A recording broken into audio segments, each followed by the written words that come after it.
Asalaamu calaykum waraxmatullaahi wabarakaatu. Halkani waa Sakina Media. Kusoo dhawow muuqaalkeena maanta. Waxaad ku maqli doontaan dalka Syria. Sidee buu ku bilowday dagaalka Syria? Muxuu yahay qoraalka ka dhanka Bashar al-Assad oo horseeday colaadda ilaa ay hadda ka taagan Syria? Maxay yihiin danaha reer galbeedka ee Syria? Sababta Ruushka ilaa iyo 7 jeer codka veto-ga ugu difaacay Bashar al-Assad, danta uu ka leeyahay in xukunka uu sii hayo Bashar al-Assad. Talaabada uu 2016 Trump ugala baxay ciidanka Mareykanka Syria. Warbixinadaas oo dhameystiran ayaan idiin soo gudbinaynaa laygare muuqaalkan la wadaag asxaabtaada. Mahadsanid. Aan ku bilownay Suuriya waa wadan ku yaal xeebta bari ee badda Mediterranean-ka ee koonfur galbeed ee Asia. Aageeda waxaa ku jira dhul ku yaala buuraha Golan Heights oo ay Israel qabsatay sanadka markuu ahaa 1967. Dadka ku nool dalka Syria boqolkiiba 74 waa Sunni, halka 16 ay yihiin dadka Shiicada. Madaxweyne Bashar al-Assad ayaa rumaysan yahay in uu ka soo jeedo Shiicada, iyadoo inta badan dadka xilalka sare ka haya dowladiisu ay yihiin dad ka soo jeeda qoomiyadda Shiicada. Waxaa laga yaabaa in aad isweydiinayso sababta wadan dadkiisu ay u badan yihiin Sunniga uu madaxweyne uga noqday nin Shiici ah. Aan dib idin celiyo xoogaa. Aabaha dhalay Bashar al-Assad oo lagu magacaabo Xafiis al-Assad waxa uu ahaa sargaal hogaaminaya militariga Syria. Waxa uu afgembi ku qaatay xukunka wadankaasi isagoo isugu dhawaaqay inuu yahay madaxweynaha wadankaasi sanadka markuu ahaa 1970. Marka uu xukunka wadankaasi si qasab ah kula wareegay, waxa uu ogaa in Sunnigu ay awood badan ku leeyihiin wadankaasi oo ay leeyihiin xisbi iyaga u gaar ah, isla markaana xukunka ay ka qaadi karaan waqti kasta. Marka magaalooyinka Syria waxa uu ka hirgeliyay saldhig uu geystay sirdoono si hadhow cidii laga shakiyo ama la arko wixii foodo wado ay uga hortagaan. Wuxuu bilaabay in sharciyo adag in uu wadanka ka dhaqan geliyo. Waxa uu gebi ahaanba tirtiray xisbigii mucaaradka ku ahaa. Dastuurkii wadanka ayuu isbedel ku sameeyay, warbaahintii waa uu xadiday oo waa uu kontaroolay. Waxa uu qortay saraakiil sirdoon ah. Waxa uu ahaa keligii talis awoodda si khaldan u isticmaalayay. Waxa uu xaglinayay dadka Shiicada oo ah kuwa laga tira badan yahay ilaa 2000 markii dambe oo uu geeriyooday. Bashar al-Assad oo ah madaxweynaha imika wadankaasi ka taliya ayaa qabtay talada dalkaasi oo uu kala wareegay aabihiis marka uu geeriyooday sanadkii 2000. Isagana isla sharciyadii iyo qaanuunkii uu dalka ku hogaaminayay aabihii ayuu si la mid ah isaguna ku maamulayay dalka. Markii la gaaray 2006 waxaa Syria ka bilaabatay abaar aad u daran oo socotay ilaa 2010. Taasina waxay sababtay macluul iyo gaajo aad u daran. Shacabkii awal qaati ka taagnaa xukunkii keligii talisnimo ee al-Assad waxa uga darsantay cunayari soo food saartay iyo shaqo la'aan maadaama roobabkii ay yaraadeen, shaqooyinkiina hoos u dhac uu ku yimid. Dalalka kale ee bariga dhexe xilligaasi waxaa socday kacdoonkii Carabta oo laga soo horjeeday nidaamkii keligii talisnimo ama dictatorship-ka sida Masar, Tunisia, Libya, Yemen iyo Urdun. Intooda badan waxa ay wajahayeen qalalaase aad u weyn. Haddaba mudaharaadyada waxa ay ahaayeen kuwo lagu dalbanayay in isbedel ay ka dhacaan wadamadan. Xagga hoggaanka waxaa jirtay cabsi ay qabeen hogaamiyaasha wadamada Carabta ee aan xilligaasi dalkoodu xiisad ka dhicin in iyaguna ay baqdin soo food saartay oo la xiriirta in sidaas oo kale ay dhacdo oo xukunka laga tuuro. Libya waxaa la dilay Muammar al-Qaddafi waxaana dalkaasi laga qabtay doorasho. Tunisia madaxweyne Ben Ali oo 23 sano dalka hogaaminaya ayaa isaga baxsaday dalkiisii, waa uu ka cararay.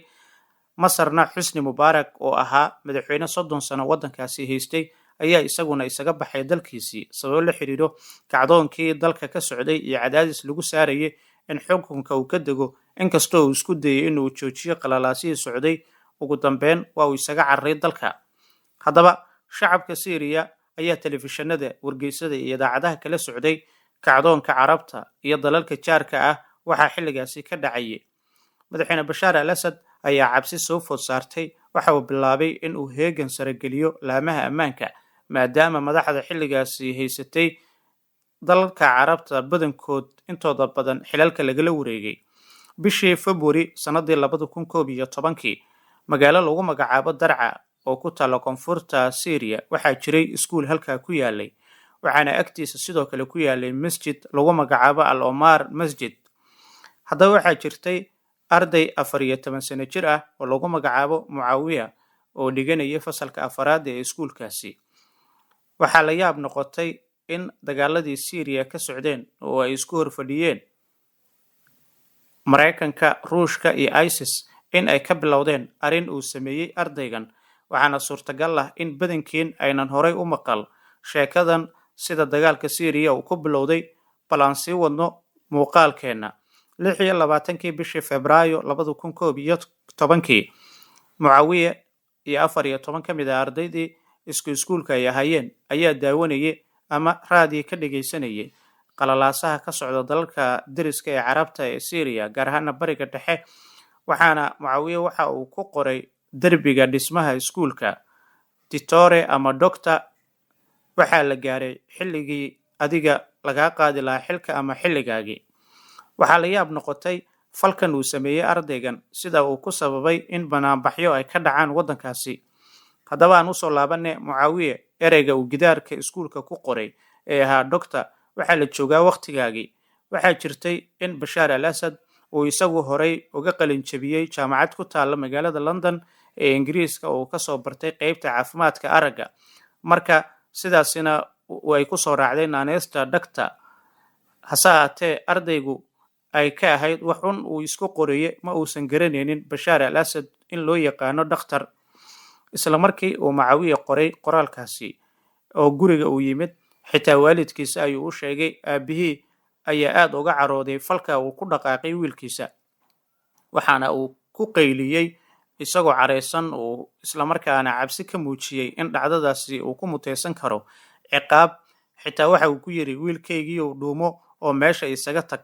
laakiin xilligaasi waxay ahayd mar ay dad badan arkeen qoraalka derbiga, isla markaana xitaa booliiska oo magaalada saldhig ku lahaa oo xilligaasi uu haystay nin ay ehel dhow ahaayeen Bashaar al-Assad ay gaartay sheekadii.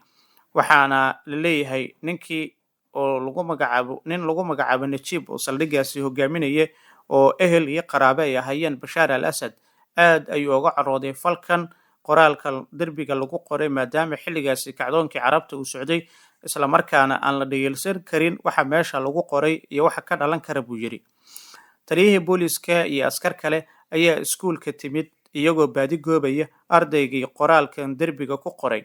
markii saraakiisha booliiska ay soo galeen ayay bilaabeen in ardayda ay su'aalaan ciddii meesha qoraalka ku qortay, waxaana ay dhaheen, yaa waayo cunuga derbiga ku qoray ereygan, haddaba sheega, haddii kale waad ka shalaayi doontaan. ardaydii ayaa gebi ahaanba ka aamusay oo diiday in ay sheegaan Mucaawiya. markii ay booliisku daaleen ayay isaga baxeen meesha. 4 galabnimo abbaare marka la joogo ilaa 4 galabnimo ayay booliiska dib ugu soo laabteen iskuulka, iyagoona xabsiga u taxaabay gebi ahaanba 15 arday oo uu ku jiray Mucaawiya. askartii ayaa aad u ciqaabtay ardaydii ilaa qaarkood cidiyaha ay ka baxaan, aad ay u jirdileen, waa ay garaaceen. hase ahaatee ardaydii ayaana wax hadal ah ka soo bixin. waalidiinta ilmaha booliisku ay xidheen ayaa saldhigga gaaray si ay ugu doodaan carruurtooda si loo soo daayo. haddaba waxa ay la kulmeen wejigabaxnimo markii ay tageen saldhigga booliiska. waxaa lagu yiri, ilmihiina iska ilooba, dib dambe u arki maysaan, kaca oo carruur kale dhala. haddii ay haweenkiinu ay idin dhali waayaanna annaga noo soo dira, annaga ayaa shaqo ka qabanaynaa. waalidiinta aad ay uga caroodeen, gaar ahaan aabbayaashii halkaasi gaaray hadalkan iyo sida booliisku ay ula dhaqmeen. waxaana magaaladii Darca ka bilaabatay banaanbax ay dhigayeen shacab careysan oo doonaya ardayda booliisku gacanta ugu jiro in lasoo fasaxo oo dib xorriyadooda loo siiyo. dibadbaxyadii ay dadka dhigayeen waxay ahaayeen kuwo si nabad ah ku bilowday, ma jirto wax rabshado ah oo ay shacabka banaanbaxaya ay dhigayeen. hase ahaatee booliiska oo cabsi ka qabeen banaanbaxyadan ay noqdaan kuwo hareeya qaybo ka mid ah magaalooyinka kale ee waddankaasi Syria, oo isla markaana shacabkii wax rabshado ah halkaasi aan ka dhigin ay booliisku ka biyadiideen in ay soo sii daayaan carruurta. waxaana sidoo kale ay xidheen qaar ka mid ah dadkii dibadbaxa dhigayay si ay cashir ugu noqoto. haddaba warkan ayaa markiiba waxa uu ku fiday magaalooyinka kale ee Syria. arrintan ka socotay Darca iyo sida booliisku ay ula macaamileen shacabkii iyagu doonayay in xuquuqda iyo xornimada carruurtoodu ay markaasi u dagaalamaan oo ay helaan. Magaalooyinka sida Dimashq, Aleppo, Latakia iyo Homs oo ka tirsan Syria ayaa iyaguna ka bilowdeen dibadbaxyo waaweyn oo lagu mucaaradayo dowladdii Bashar al-Assad iyo cadaalad darradii ay booliisku sameeyeen. Dowladdii Bashar al-Assad ayaa ka dayrisay waxaa dalkeedii ka socday, waxaana ay garowsadeen in tallaabo khaldan ay ahayd xarigii ay kula kaceen ardaydii iyo shacabkii mudaharaadayay bartamihii bishii Abriil sanadii 2011 kadib 45 cisho oo ay xabsiga ku jireen ayaa xorriyadoodii dib loo siiyey ardaydii uu ku jiray Mucaawiye, ardaygii derbiga ku qoray qoraalkii ka dhanka ahaa Bashar al-Assad. Mucaawiye iyo ardaydii kale waxa ay guryahoodu ku soo laabteen iyagoo qabo dhaawacyo iyo garaafooyin aad u badan. Xitaa socodkii ayaa ku adkaaday maadaama ay faraha lugaha dhulka taabsiin kari waayeen oo cidyahoodii laga sisiibay, ciqaab daranna la marsiiyey. Waalidkii iyo dadkii kale ay uga sheekeeyeen dhacdada iyo sida boolisku ay iyagu u jirdileen ayaa aad uga carooday sida loola dhaqmay carruurtan iyo xadgudubka ka dhanka ilmahan ardayda ee booliska ay ku kaceen. 22 bishii Abriil, maalin Jimco ah, salaada Jimcaha kadib, waxa ay shacabka Syria isugu soo baxeen wadooyinka waaweyn iyagoo sita boorar ay ku qoran yihiin halkudhigyo ka dhan ah dowladdii Bashar al-Assad. Mudaharaadyaddan ayaa ka duwanaa kuwii hore maadaama ay wateen rabshado, shacabkana ay ku qaylinayeen ereyo ka dhan ah Bashar al-Assad, waxaana rabshadihii banaanbaxyadii ay socdeen ilaa 25 bishii Abriil 2011.